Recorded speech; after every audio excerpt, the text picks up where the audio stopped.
Yes, Professor Jignesh Bhatt, you may take over now. Thank you, sir. First of all, I begin with my sincere thanks to Dr. M.S. Rao, sir, Professor Head Chemical Engineering Department and Dean of Faculty Affairs at DDU Nadiad for giving this wonderful opportunity to introduce today's external expert speaker, Professor Chetan Bhatt, sir. Uh, Your audio Professor is has, not clear. Can you please speak louder? okay, sir. Uh, I am pleased to introduce you today's speaker, Professor Chetan Bhatt, sir, who received his BE Instrumentation and Control Engineering from LD College of Engineering, MTech Electronics Design and Technology from Indian Institute of Science, Bangalore, and PhD in Engineering from in Ontology Engineering, Artificial Intelligence from Indian Institute of Science, Bangalore. Professor Chetan Bhatt sir has started his career as Scientist B at Central Scientific Instrument Organization, Chandigarh, where he has worked on very low-level signal conditioning system for scanning tunneling microscope. After that, he has joined academic career as Assistant Professor in Instrumentation Control Engineering at his alma mater LD College of Engineering. Subsequently, he has worked as an Associate Professor and Professor in Instrumentation and Control Engineering at Vishwakarma Government Engineering College, Ahmedabad, and as a Principal, Government Engineering College, Sector 28, Gandhinagar. Currently, Professor Chetan Bhatt sir is Principal, Government MCA College, Ahmedabad. Dr. Chetan Bhatt sir has worked on national level and state level projects such as NPTEL, Pedagogy Project MHRD, TEQIP, etc. He has received two international awards: Distinguished Automation Professional Asia Pacific Region Award year 2016 and Excellence in Education Award year 2017, both from International Society of Automation ISA, which is the most prestigious professional society in the field of automation across the world. His areas of interest are artificial intelligence, machine learning in process control, healthcare, agriculture, and education, cyber physical systems, Indian knowledge systems, Vedanta philosophy and cognitive science, instrumentation in food quality analysis. He has also served his services as Sanchalak in Vivekanand Kendra, Kanyakumari, Karnavati Vibhag. He has 30 years of research and academic experience. We are pleased to invite Professor Chetan Bhatt sir to deliver today's session on Indian knowledge system, languages, arts and culture. Over to you, sir.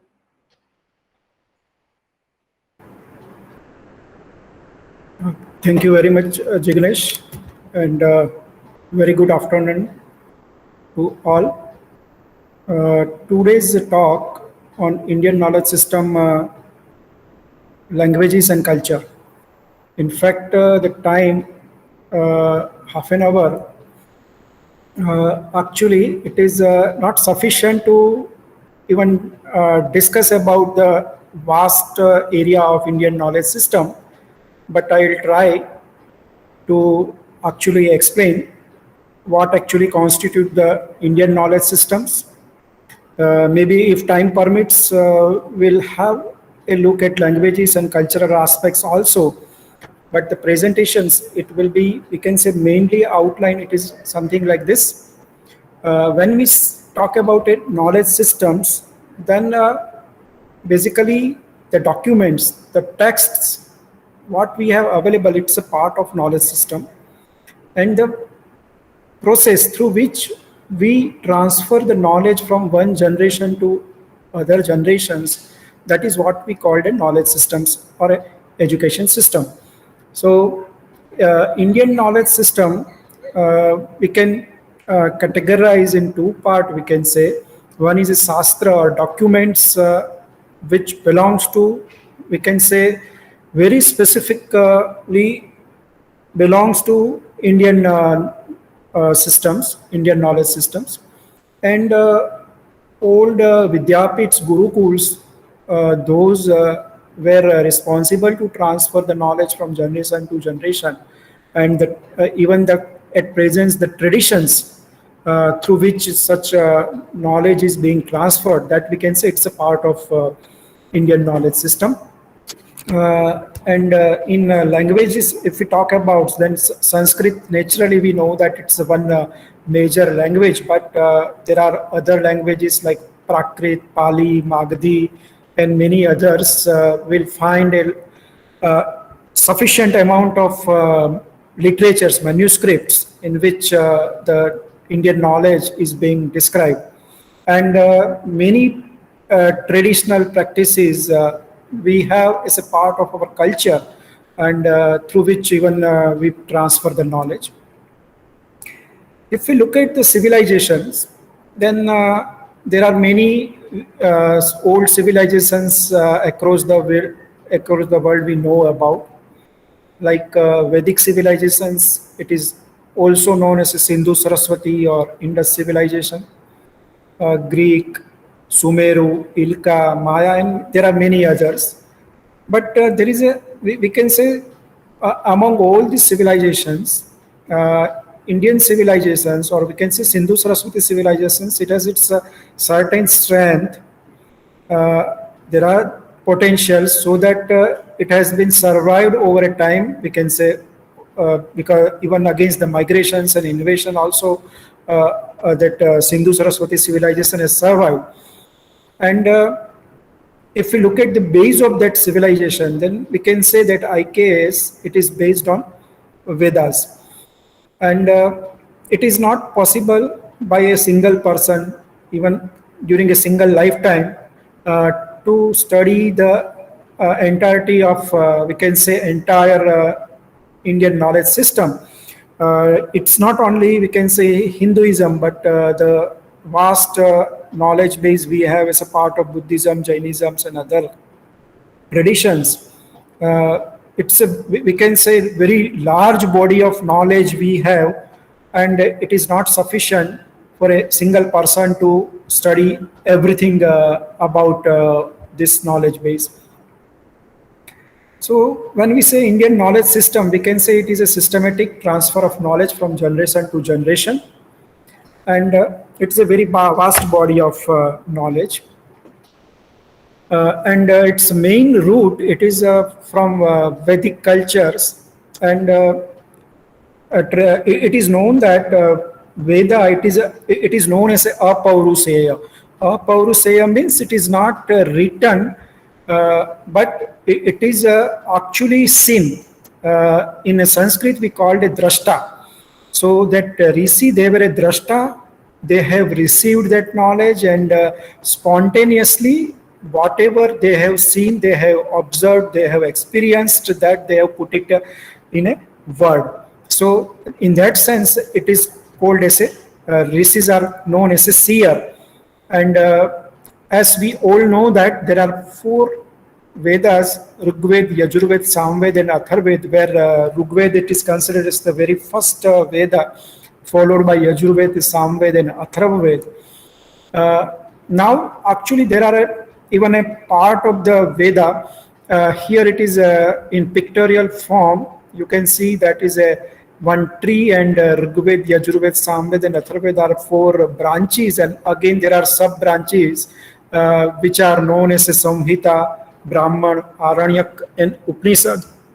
And every Veda, they have their own Samhita, Brahman, Aranyak, and Upanishad. So that constitutes actually the body of knowledge given in 4 Vedas. So if we look at the Vedic literature, then every Veda, they have a Samhita, Brahman, Aranyak, and Upanishad, where Samhita, Brahman, and Aranyak are known as a Karmakanda, and Upanishad, the text, it is known as a Gnanakanda. Now let me make you very clear that it is not simply a rituals.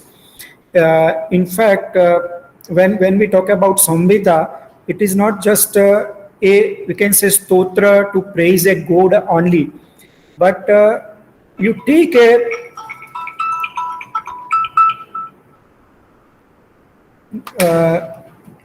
any Vedic scriptures, and you will find that they talk about science, technology. Even when we say science, it is a physics, chemistry, biology, and even in physics also, even astrophysics, particle physics, quantum physics, mechanics, everything we will find it in a various Samhita. Suppose if we take the first chapter of Rudra, where actually it is stated that basically the Brahmins they recite during the Rudra Pujana, but there is one actually within the first adhyay there are sloks which talks about the psychology, human psychology. So it goes something like this: Jajagrato duramudaiti daivan tadu suptasya tathaivaiti durangaman jyoti khan jyoti rekan tanme manah siva sankalpamastu. It is known as a Siva Sankalpa Sukta also, where actually this verse it describes the actually the characteristics of mind, and all these verse they describes the how our mind behaves. This first verse it says that actually during the waking state our minds actually travels far and far distance, but during the deep sleep it actually come back to our own consciousness. That is what the type of characteristics of mind. So it talks about the Jagrat, Swapna and Susupti Avastha of the individual. So actually if you take any sukta, suppose similarly in a Rudra, in a Chamaka, there is a actually asking to various various things from the Rudra, in which it says that Eka Chame, Tisras Chame, Tisras Chame, Pancha Chame. So in fact it talks about the even number, odd numbers, the arithmetic progressions and everything. It is a part of that. So when we say karma kanda or the process, it doesn't mean simply that it is a some rituals, religious rituals, but it includes many things, knowledge from various areas like science, technology, economics, politics, societal systems, and many things. Similarly, Gnanakanda Upanishad, it talks about the ultimate realities, and in fact it is also represented in a very scientific manner there. So actually Samhita means it is a, we can say, compilation of knowledge, and it is also many times people they spell differently. So it is a mantra or hymn sung or recited to the devatas without much ritual. So here it is not a ritual part. So Samhita, it is a compilation of knowledge, and as I have mentioned, it is a knowledge from various domains. And actually you all are aware about the words like mantra, tantra and yantra. So basically what's the meaning of mantra? Mantra actually it's a body of knowledge, and tantra means the application of knowledge, and yantra means the device we prepare using the mantra, following the process of tantra, and which can be useful. So that is what we call a tantra. And actually we'll find many texts which talks about mantra, tantra, yantra combinations, and even they talks about many scientific and technological devices we can have, we can prepare to solve certain problems. And surprisingly, in particularly we all are from engineering discipline, so you must be aware that the Vishwakarma is a god actually considered as a engineering god. So in a silpa, if you look at the idol murti of Vishwakarma, in one of the arm you will find a foot rule. Okay, so it indicates that it's a measurement part. Okay, actually that dimensions, measurements, and everything. Even if you look at the Vishwakarma statue in even older temples of 11th century or 12th century, where you will find engineering tools in their arm. So actually Samhita means it is a compilation of knowledge, and traditionally even Veda also, it is known as a Samhita. Like Rigveda, when we say, basically it means it is a Rigveda Samhita. And Samhita part of Veda, actually it is for brahmacharya ashram. So at the time of learning age, people, they used to study the Samhita because they have to study both type of knowledge, worldly knowledge also, as well as we can say supreme knowledge also. But the more focus that will be on Samhita part during the first asrama, that is the brahmacharya ashram. Then next part of that Vedic literature, it is a Brahman. So Brahman, this is not actually what the caste system Brahman we talk about. So it's actually one part of Veda. It is known as a Brahman literature. So the Brahmans actually lay out the precepts, rituals, and religious duties. So it's when we say precepts or duties, it is not simply a religious duty, but the way one should perform the task, various tasks. And even it talks about the discipline specific task also. When we say some Vaidya, then as a medicinal experts, how we should behave, that rituals also, it comes as a part of that Brahmana Grantha. So even the task specific behavior also, it is described in a Brahman Grantha. And actually this is belongs to, we can say, Grihastha Asrama, because after Brahmacharya Ashram, individuals, they start their Grihastha Ashram, and Grihastha Ashram, he has to earn the livelihood, and as a part of that, he has to perform many duties. So duties as a professional, duties in a society, duties in a family, and how he has to perform the various duties, that is the part of the Brahman Grantha. So then next comes the Aranyaka. Aranyaka were prescribed for the later period of life of semi-retirement, we can call it. So in our modern days, we can say after retirements, we still stay with our family. So that is what we call the Vanaprastha. So meaning the age group towards the retirement to the forest, and the knowledge and the rituals and the daily regimes they need to follow, that is a part of Aranya Grantha. And then comes the Upanishada. So Upanishada, it is known as particularly the Gnan Kand, because in Upanishada, the philosophy of life, philosophy of we can say existence, it is described in various Upanishad. There are actually 110 Upanishad will have, but Shankaracharya, he has said that there are main 10 important Upanishad. So Upanishad, that is the last part of Veda, Vedic literatures. It is known as a Vedanta. So in literal meaning, if we say Anta means end, but it is a Vedanam Anta iti Vedanta. So here Anta, it's simply not a end, but it is also in a context of Parama or Charama. It is Param Gnana, we can say. It is the Charam, it is the utmost important knowledge and ultimate knowledge, we can say Charama Gnana. So that is what here the Vedanta means.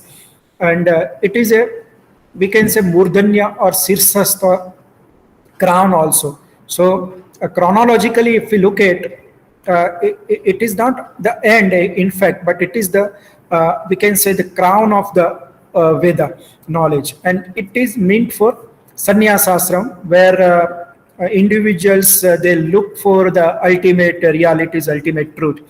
And this Upanishadic part, then it's, we can say in our Indian traditions, we call, there are 4 Purusartha: Dharma, Artha, Kama, Moksha. So Dharma is the base. On the base, you have to perform the Artha activity for Artha and Kama, and ultimately once you attain the Artha and Kama, then it goes to Moksha.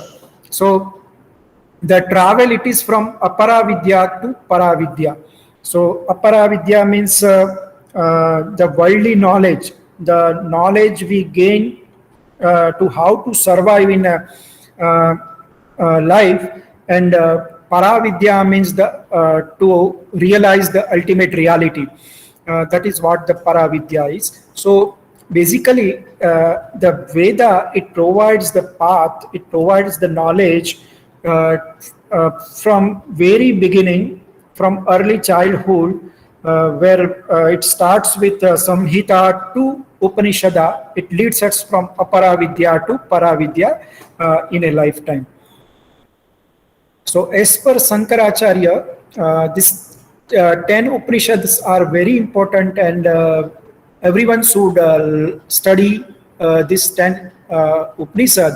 That is Isakena Katha Prashna, Munda Mandukya Titariya, Chandogyam Bruhadaranyaka Aitarya cha Tat Tatha Dasopanishadam.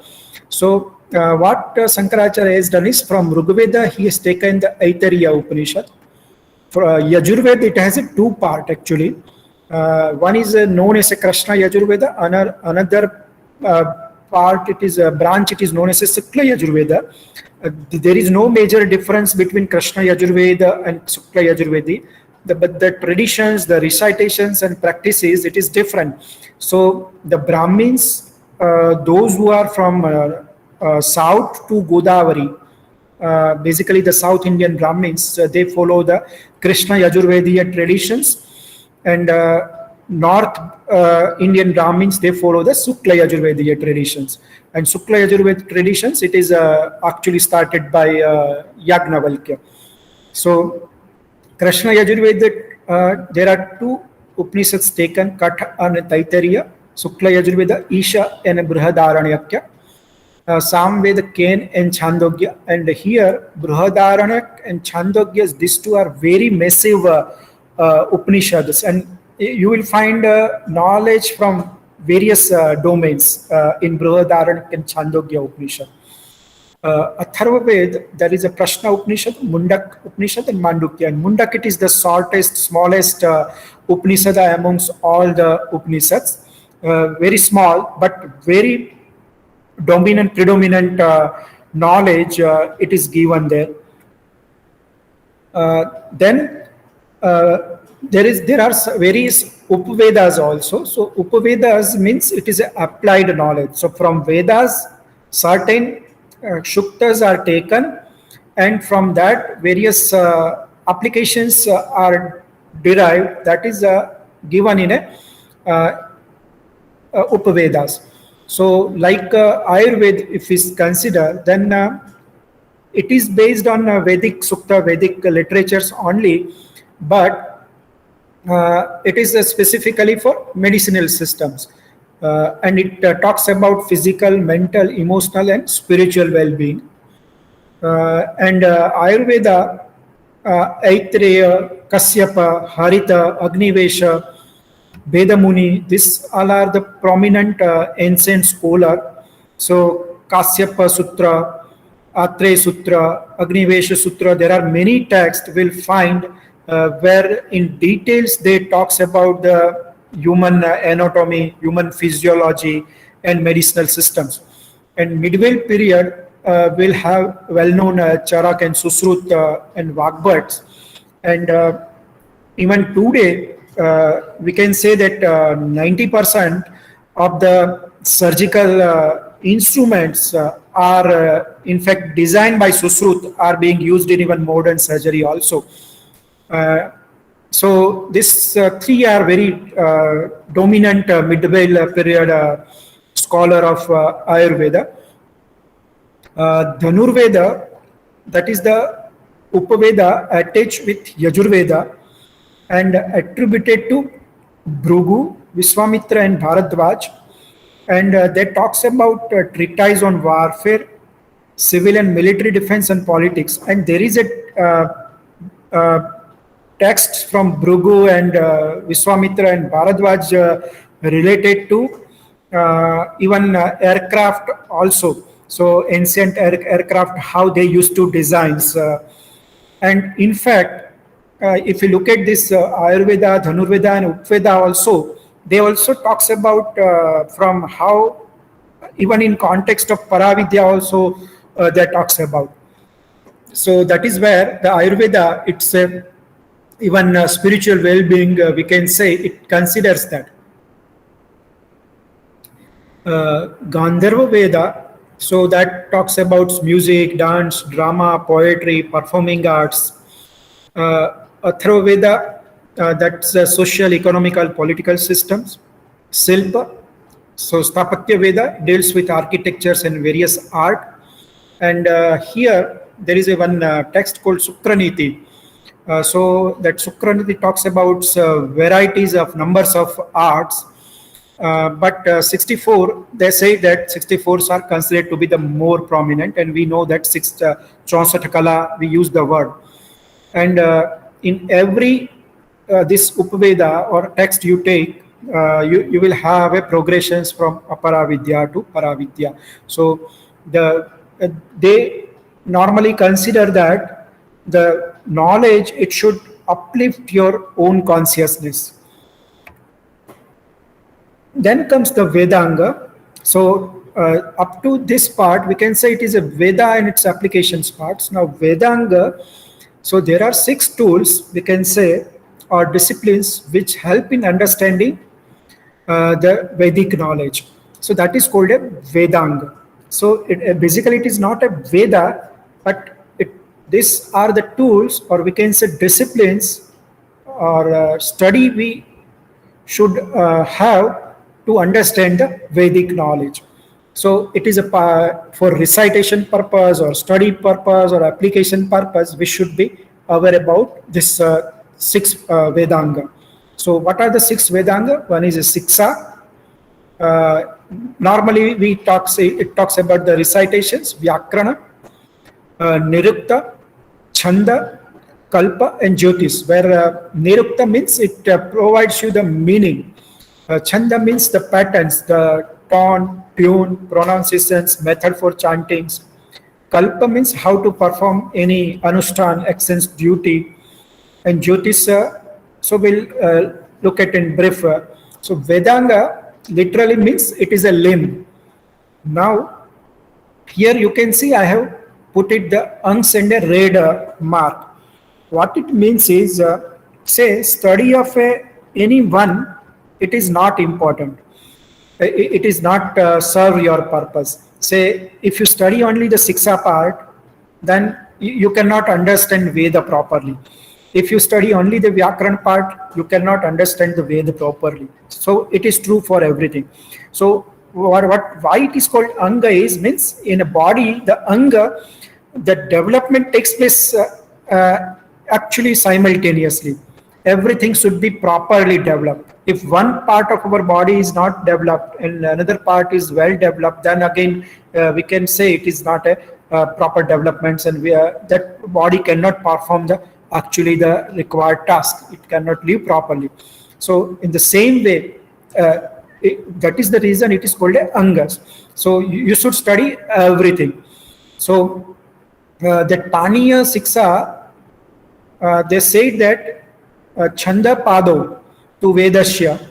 Chanda, it is actually the leg of Veda. Hasto Kalpotha Patyate. Jyotisa Nayanam Chakshu. So Jyotisa is a Nayana, Chakshu. Nirukta, it is a Srotra, it is a ear. Siksha Dhranam, so it is nose. And Mukham Vyakranam. So this is how it says that actually everything, all it is important. And all this actually Vedanga, it is actually represented as a Sutra Grantha. So Vedanga Siksha, it talks about phonetics, how human produce and perceive sound. And phonology is a branch of linguistics that studies how languages or dialects systematically organize their sounds and then pronunciations. So here Vedanga, if we took it, or Vyakarana, if we took it, Astadhyayi, Panini Astadhyayi, it is a well-known text. And actually, if we look at if we talk about the phonetics, then Sanskrit and all Sanskrit originated Indian languages, we can say it's a phonetic language. And the way actually the all alphabets of Sanskrits are derived, it is a well scientific approach it is used. The classifications, it is also a very scientific approach it is used. And the early evidence in this phonological study, it is from 4th century before Christ. It is from Panini. So normally there is a actually actually the period of Panini. It is not well established, but normally it is assumed that it is a 4th or 5th century before Christ. So Siksha text, that is the Pratisakyas, are the oldest Siksha text of each branch of the Vedas. So if you will find a Pratisakya text from for various Vedas, like Pratisakya for Rig Veda, Pratisakya for Sukla Yajurveda, and many times that Siksha word, it is that the author's name is prefixed before the Siksha. So like Naradiya Siksha, Yagnavalkya Siksha. So Yagnavalkya Siksha, it is for Yajurveda part. Similarly, Vyasa Siksha, Pari Siksha. Vyakrana. So to know the Sanskrit language in a purest form, we need to study the grammar. So the root of grammar actually it goes back to Vedic age, and it is a very rich, where it includes the Panini's book Astadhyayi. And grammar, it's not simply does not mean grammar only, but it is closer to linguistics also. So how that word is originated, not only the root in linguistic form, but how it is actually human, as a human voice systems, it's pronounced it, and from where it is originated in a human body, that's also it is discussed in Astadhyayi. So Panini composed Astadhyayi for both Vedic Sanskrit and even cosmic Sanskrit, and it has written almost 4,000 sutras, and he defined the Sanskrit language forever. So actually Panini's Astadhyayi, it is considered as the authoritative text to study the Sanskrit grammar. And that Pratyahara annexations are as subtle as scientific and as the laws of mathematics also. So it is like a scientific and mathematics law. When we say it is a scientific law or mathematics law, it is beyond time and space, it is true. It is considered as true. Okay. In the same way, we can say it is 1 + 1 is 2. Like that, Panini has defined the rules, give the definitions. Suppose very interestingly, say we have a swara and a vyanjana. So what is swara? Then Panini, he says that the akshara which you can pronounce independently without support of any other varna, any other alphabet, that is called a swara. So like say when we pronounce then we can pronounce independently. But when we say ka, then ka cannot be pronounced independently. So all vyanjanas are dependent on swaras. So this is the way, in fact, the talavya, murdanya, dantya, oshtavya, so the classifications of this alphabets according to the root from which that sound is originated in human vocal systems. So that's a very beautifully scientifically he has given that. And even the philosophical aspects also, Vyakrana, he has included. Like suppose if we consider, say, just I'll take one examples, and it is a very astonishing. Some in Mandukya Upanishad, I just have mentioned, Mandukya Upanishad talks about the Om. Now, what is Om? Then it says that there are 5 states of our every individual consciousness. Okay, so what are the 5 states? So normally we are aware about Jagrat, Swapna and Susupti Avastha. but there are 5 state of individual consciousness. What are those 5? Jagrat, Swapna, Susupti, Turiya, and Turiyatit. So now that Ma, it is the 3, it represents the Jagrat, Swapna, Susupti. Jagrat, Swapna, Susupti. And in case of Omkara, we write the 3, 3 and 1, out of that centers, that one branch is coming out, and above that we have a Chandra and Bindu. Now that Chandra and Bindu, that represents the 4th and 5th state of consciousness. And that 3 part of that 3 and 1 branch, it represents the 3 state, that is the Jagrat, Swapna, Susupti. And why that 3 is written like that? So Jagrat, Swapna, and Susupti, these 3 states are experienced by every individual. And it says that is a Jagrat, it represents the Jagrat Avastha. Now why represents Jagrat Avastha? Then actually it is a part of every letter. If we say A, E, so A is a part of every swaras, A is a part of every vyanjanas. And it says that A is a Siva, A is a Brahman. So Brahma is everywhere, it is pervading. And that's the reason in Jagrita Avastha, whatever we see, whatever we experience, Brahma is pervaded there. Brahma is present there. And that's the reason Jagrata Avastha, it is represented as a. Now, if you consider our vocal system, the U sound, U comes at the oshta, where our 2 lips gets broad. Okay. So, and Ma, then that's our lips gets closed. Okay. So, Swapna Avastha and Susupti Avastha are both in a sleeping state. Okay. So, that's the reason. And it is a last, it is actually generated at the end of the vocal system. So that's the reason U, where our lips gets maximum open, and Ma where it is closed. So U represents the Swapana Avastha and Ma represents the Susupta Avastha. And from Susupti to again we come back to Jagrat. So normal individuals, they actually experience only the 3 states, Jagrat, Swapna, Susupti.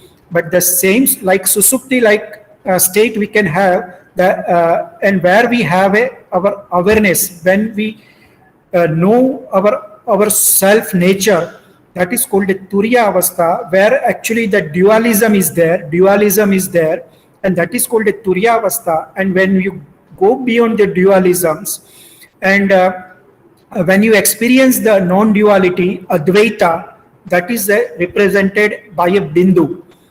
Okay, so that's actually the great, we can say, scientifical representations of linguistic part, in a philosophical context also, in a Vyakarana. Now, what is the Nirukta? So, Nirukta, it discusses about the etymology. So, how that particular word is originated, what is the root of that word? Okay, so that is the purpose of Nirukta. So, Nirukta clarify the intractable meaning of Vedic words, and Vedic literatures we should study on a context base. So, suppose the same mantra, it may have a different meaning if we change the context or if we change the domain.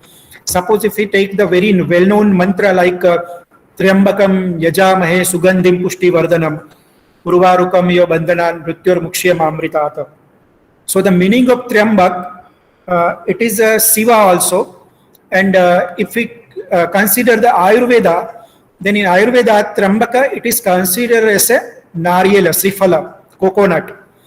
And that Nariyala or Srifal, it is also considered as a Pushti Vardhana. It strengthens our body.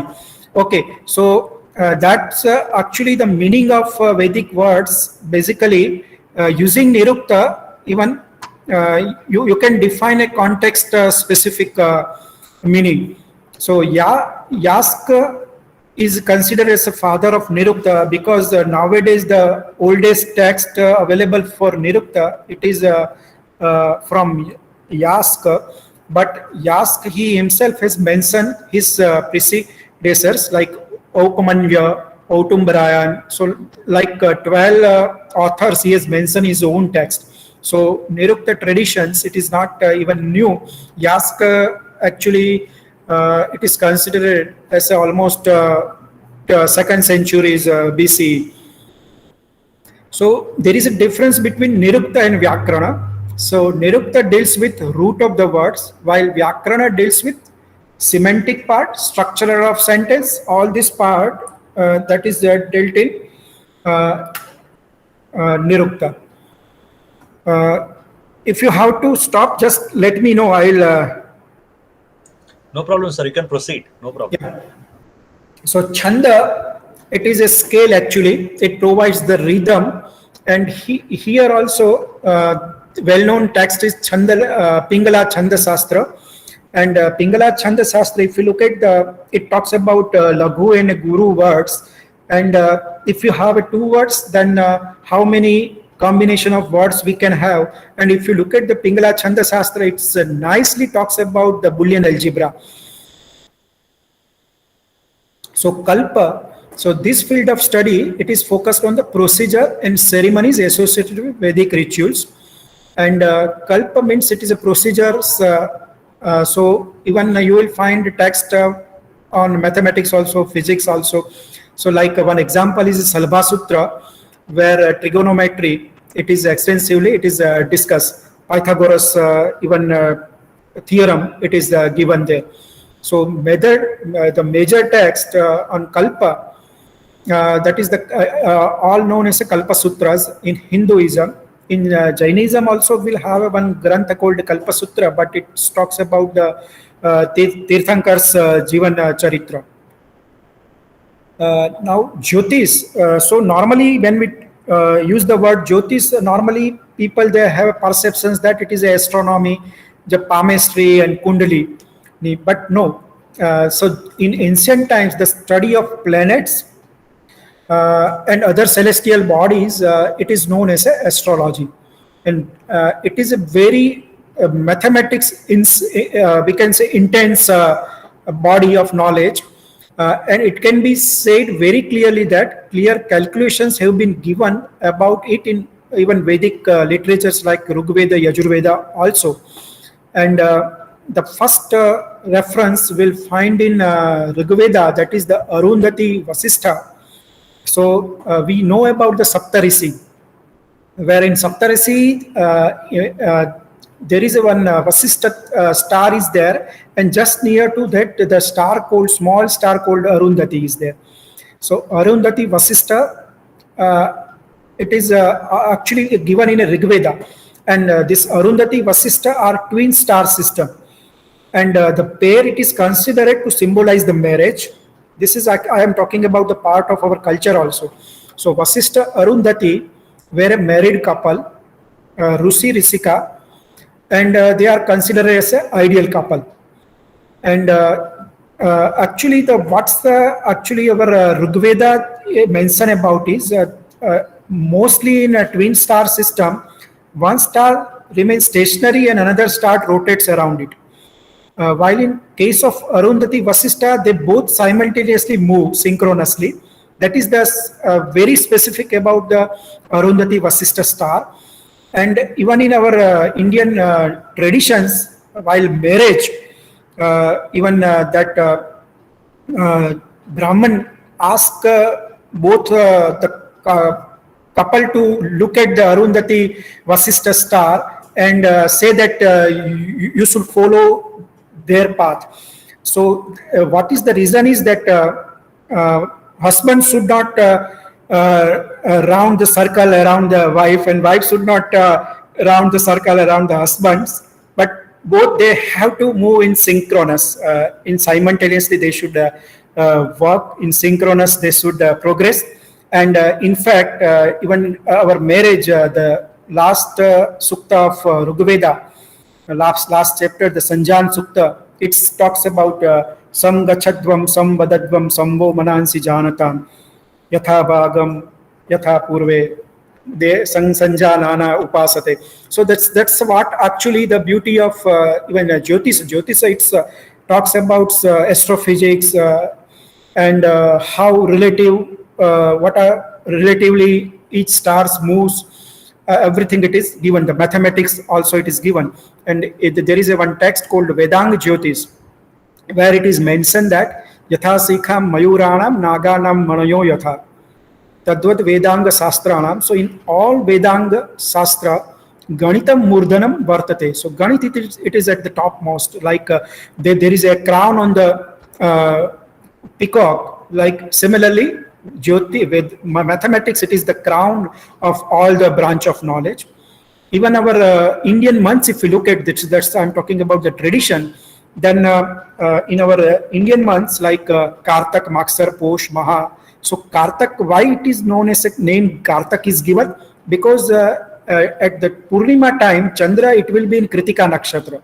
So that is the reason the month name given is Kartaka. Maksars means in that post month, Purnima, Maksir's Purnima, Chandra, moon will be in a Mriksir's Nakshatra. So based on the Nakshatra, what will be the position of moon in a Nakshatra, accordingly the month name it is given. And actually that when that Purnima will comes, even in past also we can calculate the day on which this particular event has occurred, and even after 1000 years when there will be a Kartik Purnima, that even perfectly we can specify using the Vedanga Jyotisha mathematics. And here I have mentioned that Arundhati in red and bold mark. Reason is that we had a equal importance to women also, and we'll find hundreds of Risikas in our Vedic literatures.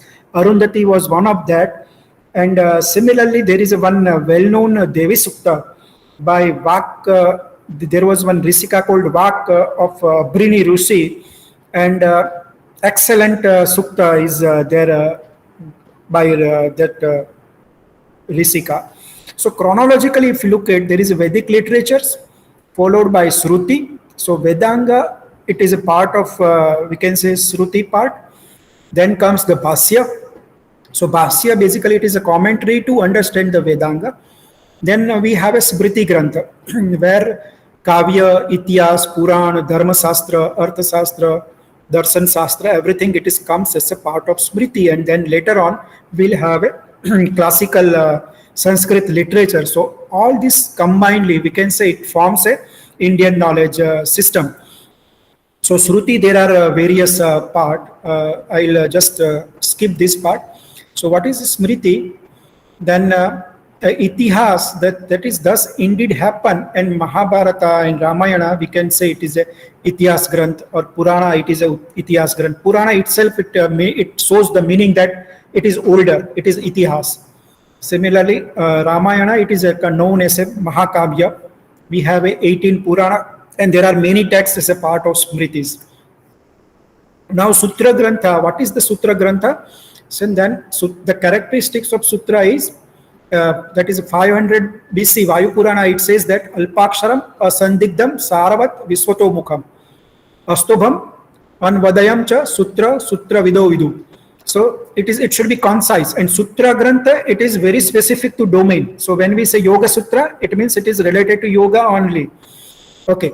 So when we talk about the Sutra Grantha, then actually we are specifying a domain. So it is a concise in a given domain without any doubt, that is unambiguous or should have a singular meaning that is conveyed. So just I have mentioned that Triambaka. So when we talk about Ayurvedic Grantha, Triambaka means it is a coconut. But when we talk about in a philosophical or religious context, then it is a meaning is a Siva. Saravat means meaningful, should not contain gibberish. Viswatomukam means properly applicable. It should be applicable in that domain only. And it is devoid, stobha, kind of fillers in a Vedic chanting. So if we talk about the in context of chanting, then it should support that. Anvadayam means irrefutables. Okay, so that which cannot be refuted. So there are many sutras, bhashyas are available on sutras. Now if you look at the darshan, that is the philosophical and other text, then Nyaya is a very important after the Sardarshan 6 philosophical schools we have. It talks about the logical quest of supreme. It is a science of logical reasoning. So nowadays that we are talking about machine learnings and AI, you will find many algorithms is given in a Nyaya Darshana text. Even the way that we prove our research, like arguments, inductive arguments, deductive arguments, how inductive arguments should be formed, how deductive arguments should be formed, it is given in this Nyaya Darshana. So Vaisesik Darshans, it talks about the science of logic, and basically we can say it is a Vedic atomic theory. You will find in a Vaisesik Darshan. Sankhya, it is basically by Kapila, so that's in bracket I have given the name of that author.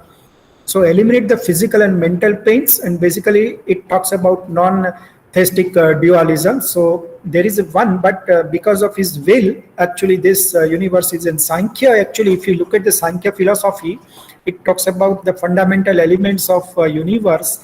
And nowadays in actually the ontology, there is a trend towards the generalized representations of domain ontology.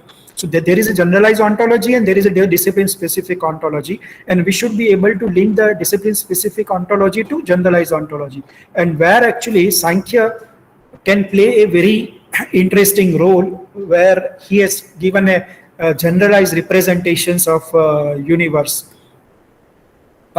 Yoga, that is a well-known part, Patanjali Yoga Sutra, and again it talks about the Ashtanga Yoga, and that the same that Anga word, that what I have said about the Anga, same it is applicable over here in Ashtanga Yoga. So say Yama Niyama, Asana, Pranayam, Pratyahar. So actually it is not a steps actually. Once you master the Yama and Niyam and then you go to Asana, no. Actually, it's the practice, all the Anga practice, it should be simultaneously you should do. That's the reason it is called Anga. Purva Mimamsa, that is the also known as a Karma Mimamsa by Jaimini, and actually we can say it is for performing the duty. That's why it is called Purva Mimamsa also, because first you have to perform the duty and then you should seek for a higher realities. So that's where the Uttar Mimamsa comes. It is also known as a Brahma Sutra, and Vyasa, he has authored that text, Uttar Mimamsa, and it talks about the Vedic revelations, soul, Maya, and creations and ultimate realities. So in philosophy, the Prasthanatrayi, it is well known, which combines the Upanishad, Brahma Sutra by Vyasa, and Bhagavad Gita. So these three texts are considered very important texts, and it is known as combinedly known as a Prasthanatrayi for spiritual study. Kavya, so there are three parts of Kavya: Mahakavya, Khandakavya, and Sputakavya. So Mahakavya, so actually there is a link. So from one sloka to another sloka there is a link. So that is what we call a Mahakavya.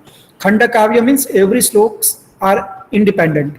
So like Bhartuvari Satakam, so if you look at the first sloka and second sloka, there is no link. Every sloka you can take it independently. So that is called a Khandakavya. Gita Govinda, Bhartuvari Satakams, all are the Khandakavya. And there is something called a Sputakavya also. So that like a Subhasitam, it is a Sputakavya. Stotra, it is a Sputakavya. So there are, and even Kavya, we can have a Drashya Kavya and Shruti Kavya also. So I'll stop here. We have many grunts in Prakrit, Pali, Sarda, Magdi, like that. And in our culture also, in day-to-day life also, we have even we can say integrated the Vedic knowledge, like in Sivalaya. Basically, Sivalaya, it is a symbol of Ashtanga Yoga.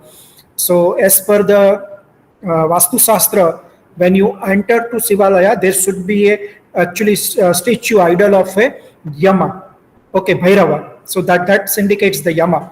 Then there should be a 5 steps. The 5 steps indicates the Niyama. Then when you entered, there is a Nandi.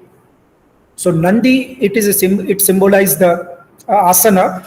Then comes the Kachapa. So that Kachapa, it symbolizes the Pratyahara. Then comes the Ganesha and Hanuman. So Ganesha and Hanuman are they symbolize the prana. So pranayama. And once you entered into central, then Shiva and Parvati is there, and there is a one kalasa above the Sivalinga. So that kalasa, it represents the dhyana, because the dhyana is a khandit.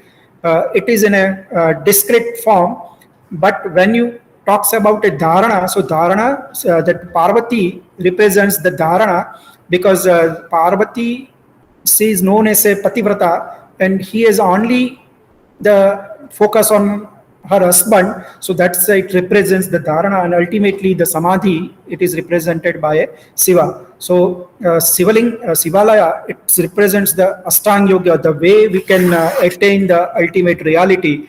It is represented, Ashtanga Yoga represented in a Sivalaya. There are many such traditions we have integrated in our day-to-day life.